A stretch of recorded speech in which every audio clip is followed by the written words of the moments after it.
Hi everyone, it's January, which means it's time to start pruning our roses. A lot of people get intimidated by pruning, but I'm going to make it easy for you. You just need three things. You need a set of gardening gloves like these. They don't have to be pink. You need a set of pruning shears like these, and then you need a set of loppers like these for larger canes. Okay, so spoiler alert, this is what it's going to look like when we're all done.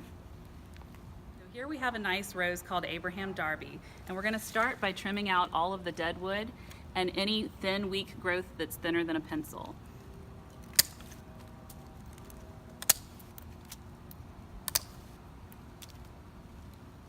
Now you can see the structure of your plant much more clearly. And you can see that we still have some dead canes that we need to remove, especially this one that runs through the center of the plant. You want a nice open center in the middle of your rose bush.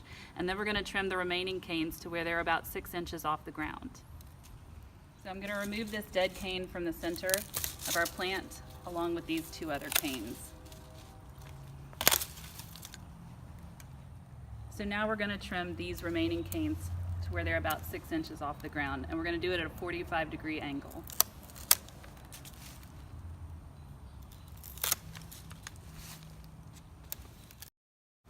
And now with just a little bit of pruning, you've assured yourself beautiful rose blossoms all summer long.